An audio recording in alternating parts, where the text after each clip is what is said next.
అని ఎలా అంటున్నారు? ఎవరన్నా చనిపోతే ఆ దినము బ్లాక్ డేగా పరిగణించాలి, విషాద దినముగా పరిగణించాలి. అలాంటిది శుభదినమని, శుభ శుక్రవారం అని ఎందుకు అంటున్నారని మనలో చాలామందికి ప్రశ్న ఉండవచ్చు. ఎందుకొరకు అది శుభము అంటే, మానవాళి రెండు రకాల సమాచారాలు వినడానికి పరిస్థితులు అనుమతిస్తూ ఉంటాయి. ఒకటి శుభవార్త, రెండవది దుర్వార్త. మనిషిని పట్టి పీడిస్తున్నది భయంకరమైన దుర్వార్త ఏంటంటే, పాపము వలన వచ్చు జీతము మరణము అనేది దుర్వార్త.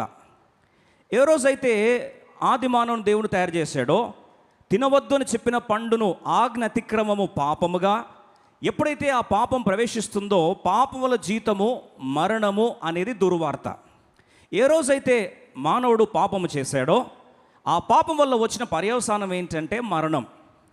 అయితే చనిపోవాల్సిన మానవుడు, అగ్ని ఆరదు పురుగు చావదనే అగ్నిగుండానికి ఆహుతిగా అప్పగించబడాల్సిన మానవుడు, నువ్వు చావాల్సిన అవసరం లేదు, నీ చావును యేసుప్రభువారి మరణం ద్వారా కొట్టివేశాడు, నీకు నిత్య జీవాన్ని ఇవ్వాలని ఇష్టపడుతున్నాడు అని చెప్పేది ఏమవుతుందండి? శుభవార్త అవుతుంది. దుర్వార్తకు బదులు ఏమిచ్చాడు దేవుడు? శుభవార్త ఇచ్చాడు. కాబట్టి ఇది మానవాళికి ఏంటి? శుభదినము, సువార్త ప్రకటించబడిన దినము, ఆయన మరణ భూస్థాపన పునరుద్ధానంలోకి నాంది పలికిన దినము. కాబట్టి ఇది మానవాళికి శుభదినము. అందుకొరకే ఈ శుక్రవారం ఏమంటారు? శుభ శుక్రవారం అంటారు. అయితే మనలో ప్రశ్న రావచ్చు, సరే మనకు శుభం జరిగిందండి, కానీ యేసుప్రభు అతి భయంకరమైన శిలువలో మరణించాడు కదా, అది ఆయనకు శుభం ఎలా అవుతుంది అని మనలో చాలామందికి ప్రశ్న రావచ్చు. యోహాను సువార్త 12వ అధ్యాయం 23వ వచనంలో యేసుప్రభు వారు యెరూషలేములో గావించబోయే కార్యము గురించి, ఆ గడియ గురించి యేసుప్రభు వారి నోట్లో ఏమన్నాడు? ఆయన నోటి ద్వారా విన్న మాట ఒకసారి వినడానికి ప్రయత్నిస్తాం. John's gospel chapter 12, can we all read together verse 23. యేసుప్రభు వారు ఈ మరణాన్ని, కల్వరిశిలలో చేయబోయే మహాహోమాన్ని ఏమని వర్ణించాడో ఆయన మాటల్లో వినడానికి ప్రయత్నిస్తాం. What is his perception about this day? కల్వరిశిలలో చేసిన కార్యం యేసుప్రభు ప్రకారం ఏంటి? కలిసి చదువుదాం. 2:12-23. అందుకు యేసు వారితో ఇట్లనెను, మనుష్య కుమారుడు మహిమ పొందవలసిన గడియ వచ్చి ఉన్నది. బాగా వినండి. మరణించబోయే సమయాన్ని, కల్వరిశిలలో అప్పగించబడే ఈ యొక్క సమయాన్ని ప్రభువారు ఏమనంటున్నాడు? మహిమ పొందవలసిన గడియ. It is a time of glory. యేసుప్రభు వారికి ఏంటంటున్నది? టైమ్ ఆఫ్ గ్లోరీ, మహిమపరచబడే సమయము. ఒక వ్యక్తి ఘనపరచబడే సమయాన్ని శుభం అంటామా, అశుభం అంటామా? శుభం అంట. ఒక వ్యక్తికి ప్రమోషన్ వచ్చింది, ఒక వ్యక్తి ఘనత వచ్చింది, ఒక వ్యక్తి అనేకుల మధ్యలో పొగడబడుతున్నాడంటే, ఘనపరచబడుతున్నాడంటే అది ఖచ్చితంగా శుభమే. ఆయన ఘనపరచబడిన దినమే ఈ శుక్రవారం దినం. కాబట్టి ఈ శుక్రవారం ఏంటండి? శుభ శుక్రవారం. ఇంకొక మాట కూడా ఉంది. కేవలం మరణంతో ముగించి ఉంటే అది అశుభంగా మిగిలిపోయేదేమో, కానీ శుభ శుక్రవారం తర్వాత ఏమొస్తుంది? ఈస్టర్ వస్తుంది, అంటే పునరుద్ధానం వస్తుంది. కనుక యేసుక్రీస్తు వారు ఆయన మరణము తర్వాత రెండోది ఏముందండి? భూస్థాపన తర్వాత మూడోది ఏముంది? పునరుద్ధానం ఉంది. కాబట్టి పునరుద్ధానం ఉంది కాబట్టి ఈ దినం ఏంటండి? శుభ శుక్రవారం. కాబట్టి ఈ శుభ శుక్రవార దినమందు ఈ శుభాన్ని దేవుడు ప్రతి కుటుంబంలో దీవించునుగాక. ప్రతి కుటుంబంలో దేవుడు శుభము పలుకునుగాక. ప్రతి కుటుంబంలో దేవుడు శుభముగా మార్చునుగాక. అయితే ఈరోజు మన ప్రశ్న ఏంటంటే, నిజంగా ఈ దినము అంత ప్రాముఖ్యమైందా, ప్రాముఖ్యంగా పరిగణించాల్సిన అవసరం ఉందా అని మనలో చాలామంది ఆలోచించవచ్చు.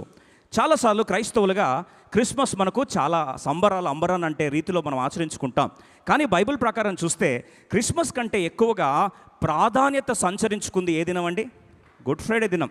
నిజంగా నూతన నిబంధనలో వచనాలన్నీ కానీ తీసుకుంటే ప్రతి 53 వచనాల్లో ఒక వచనం, 1 out of 53, ఆ వచనము యేసుప్రభు వారి మరణం గురించిన ప్రస్తావన ప్రాధాన్యతగా భావించింది.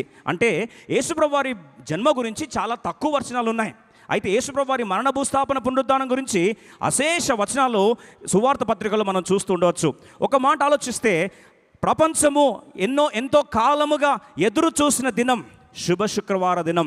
ఏదెన్ తోటలో ప్రకటించబడిన వాగ్దానం ఆదికాండం 3:15 ప్రకారము, స్త్రీ సంతానము నీ తలను చితకదొక్కుతుంది ఓ సాతానా అని చెప్పిన దేవుని వాగ్దానము ఎదురు చూసిన దినమే గుడ్ ఫ్రైడే దినము.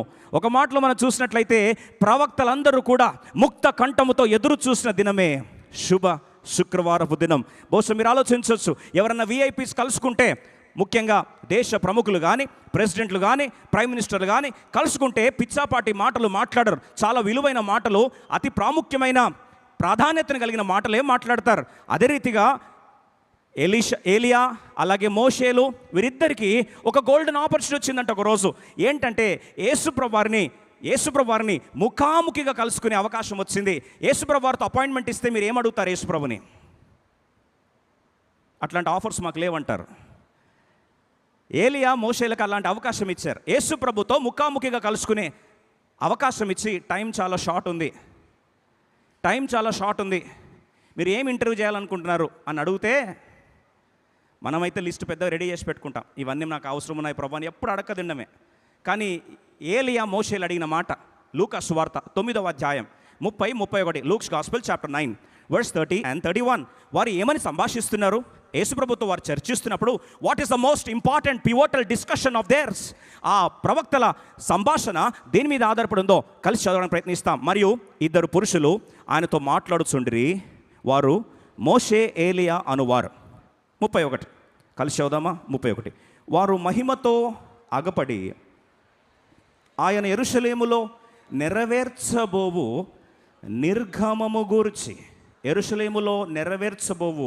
నిర్గమము గూర్చి మాట్లాడుచుండ్రి. What was the discussion on?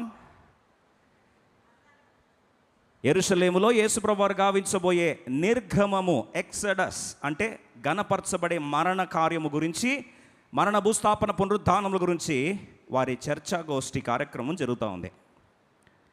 ప్రముఖులు మాట్లాడిన అంశం గుడ్ ఫ్రైడే, ప్రవక్తలు ఎదురు చూసిన అంశం గుడ్ ఫ్రైడే, వాగ్దానం ఎదురుచూపు చూసిన అంశం గుడ్ ఫ్రైడే, పరలోక రాజ్యం ఎదురు చూస్తున్న అంశం గుడ్ ఫ్రైడే, 24 పెద్దలు స్తుతించిన అంశం గుడ్ ఫ్రైడే.